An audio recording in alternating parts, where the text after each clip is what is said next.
안녕하세요. 알기 쉬운 입시정보입니다. 지난주에 수시 지원 전략집에 대한 이야기와 컨설팅 없이도 지원할 수 있는 교과 전형 방법 알려드렸습니다. 교과 전형은 3개년 입시 결과와 전형 방법, 그리고 수능 최저학력 기준 등으로 지원 여부를 파악할 수 있다고 말씀드렸는데 올해 예측이 힘든 학과가 있죠. 바로 자유전공학부입니다. 자유전공학부를 선발하고 있었던 홍익대나 중앙대는 입결이 있어서 예측이 어느 정도 가능하긴 하나 올해 새로 신설된 자유전공학부를 특히 교과 전형으로 지원을 어떻게 해야 되는지 그에 대한 대비를 오늘 이야기해 드리려고 합니다. 종합전형이야 등급보다도 항상 강조하듯이 각 과목에 대한 이수 여부, 원점수 여부 등을 판단해서 지원할 수는 있지만 내신 등급이 크게 좌우하는 교과 전형은 어떻게 대비해야 하는지 한번 알아보도록 하겠습니다. 자유전공학부를 크게 유형 두 가지로 분류할 수 있는데요. 하나는 통합선발로 계열 구분 없이 선발하는 유형이고 나머지 하나는 광역선발로 주어진 계열 안에서 선발하는 유형입니다. 이 두 번째 유형은 중앙대학교처럼 사회과학대학, 경영경제대학, 자연과학대학, 공학대학처럼 계열에서 선발하는 유형이라 첫 번째 유형처럼 학과 구분 없이 선발하는 것과는 달리 계열 정도만이라도 정해서 지원한 유형입니다. 서울 경기 주요 대학에서 작년 대비 자유전공학부로 인원이 많이 상승된 학교를 특히 교과 전형으로 한번 살펴보겠습니다. 가천대 작년에 비해 약 300명 정도 늘어났습니다. 가천대학교는 통합선발로 엄청 많은 인원을 자유전공학부로 모집하고 있습니다. 다만 이번에 자유전공학부를 교과 전형에서 지역균형으로 선발하겠다고 했는데 올해 지역균형 전형이 등급이 안 나오는 일반 선택 과목이 아닌 성취도만 나오는 진로 선택 과목만 반영하겠다고 했으니 이에 대한 데이터는 빼도록 하겠습니다. 거의 대부분의 학생들이 진로 선택 과목은 A를 받기 때문에 등급으로는 판단이 안 되기 때문입니다. 그리고 가톨릭대학교는 자유전공학부 17명, 그리고 인문사회계열 16명, 자연공학계열 16명으로 올해 새로 모집합니다. 건국대학교는 통합선발로 종합전형으로만 선발하고 교과전형으로 선발하는 학부는 광역선발로 문과대학 35명, 이과대학 13명, 공과대학 무려 100명, 사회과학대학 50명, 생명과학대학 34명입니다. 경희대학교 서울 캠퍼스는 통합선발로 교과 전형으로 49명인데 작년까지도 선발했지만 그 수가 12명에서 49명으로 많이 늘어났습니다. 국제 캠퍼스의 경우도 통합선발이지만 전에는 선발하지 않았고 올해 교과로 187명 새로 신설됩니다. 고려대학교 인문에서 자유전공학부 18명 선발하지만 이전과는 달리 3명 줄었습니다. 국민대학교 인문기술융합학부와 자연기술융합학부 각각 50명씩입니다. 단국대학교는 사회계열 광역으로만 교과 전형 선발인데 70명 선발입니다. 동국대학교 통합선발로 열린 전공학부 교과로 인문, 자연 각 50명씩 선발입니다. 서강대학교 사이언스 기반 5명, 인문학 기반 10명, AI 기반 5명입니다. 시립대는 인문계열로는 선발했지만 한 명밖에 늘지 않았고 이전과는 달리 자연계열이 4명 선발로 신설되었습니다. 성균관대학교는 통합선발로는 20명 새로 신설되었지만 광역선발로는 인문과학 계열과 사회과학 계열 그리고 자연과학 계열, 공학 계열은 이전에도 선발했었고 차이는 크게 나타나지는 않습니다.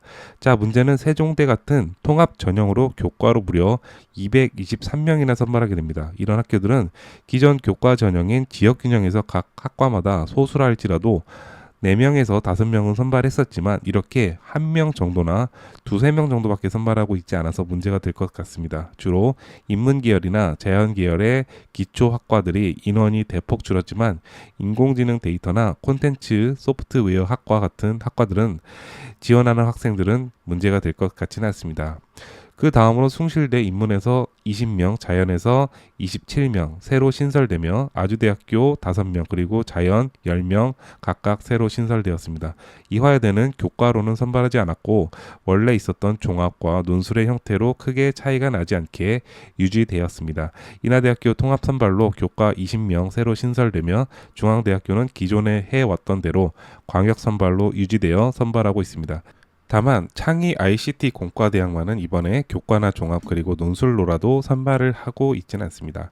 한국외대 서울 캠퍼스 통합선발 20명 늘었고 한양대학교 자연과 인문 통틀어 40명 교과로 선발합니다. 홍익대학교는 인문과 자율 늘 선발해 오던 그대로입니다. 자, 그럼 이전까지 이야기했던 각 학교의 자율전공학부의 내신 등급컷을 어느 정도로 예상할 수 있는지 설명해 보겠습니다. 저는 이걸 어떻게 확인할 수 있을지 고민하다가 원래 자율전공학부로 선발하지 않았던 학교가 선발하고 나서 이후에 데이터가 있는지 찾아봤었는데요. 그 학교가 바로 중앙대학교였습니다. 중앙대학교는 자율전공학부를 광역선발로 인문, 자연, 공과대학에서 각각 선발한다고 했었는데요. 이런 유형으로 선발하기 시작한 게 지난 2023학년도부터였습니다. 2022학년도까지는 각 학과마다 선발했지만 2023학년도부터는 인문대학, 자연과학대학 이렇게 광역 단위의 유형으로 선발하게 된 것이죠. 이렇게 인문대학 모집 인원이 2023학년도부터 36명으로 선발하기 시작했는데요. 2024학년도 37명, 그리고 올해 2025학년도 36명으로 거의 비슷하게 선발합니다. 제가 그 이전 2021학년도와 2022학년도 계열별로 선발하지 않았을 때 각 학과의 평균을 내봤는데 2021학년도에는 1.83 그리고 2022학년도에는 1.88로 나왔습니다. 그리고 2023학년도에는 계열별 선발로 바뀌고 나서 70% 등급컷이 1.86 그리고 2024학년도에도 똑같이 1.86으로 나옵니다. 데이터를 보시면 2021학년도와 2022학년도의 차이가 1.83에서 1.88로 약 0.5 정도 차이가 나고 2023학년도와 2024학년도 광역별 선발로 바뀌면서 평균이 이 1.83과 1.88 중간에 들어옵니다. 그래서 만약 이렇게 자유전공학부가 새로 교과 전형으로 신설되는 학교라면 이전 데이터의 학과들을 평균을 내보고 그 평균보다도 나의 그 학교 환산 등급이 더 위에 있다면 그런 학교들은 지원해 볼 만하지 않을까 생각합니다. 중앙대학교의 자연과학대학 역시 2021학년도 평균 1.72 그리고 2022학년도 평균 1.71이었는데 광역 선발로 바뀐 2023학년도와 2024학년도에는 1.76과 1.65로 나타났습니다.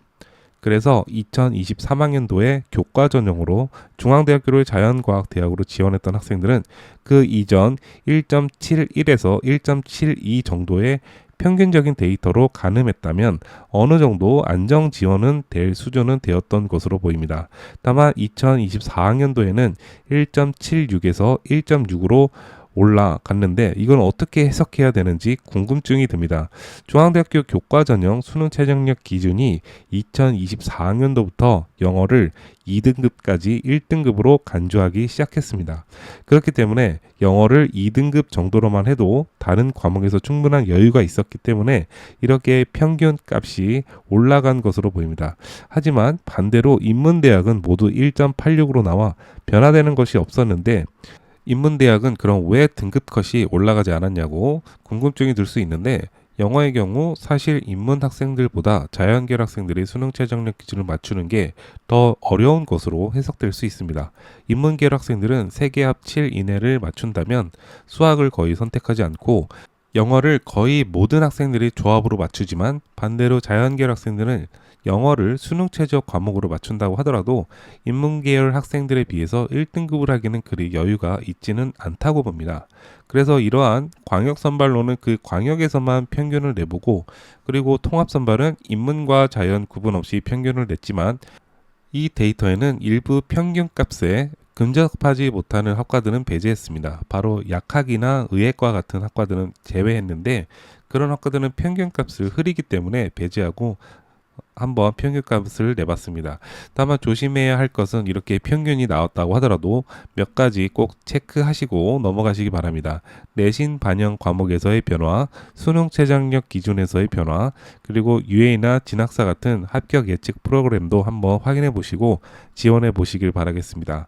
자, 그럼 이제부터는 서울 경기 주요 대학 자율전공학부 평균값을 낸 화면을 제 음성 없이 넘겨서 보여드릴 테니 한번 보시고 참고해 주시기 바랍니다.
다만 한양대학교는 수능 최저력 기준이 올해부터 새로 신설되기 때문에 이에 대한 영향을 받을 수밖에 없습니다.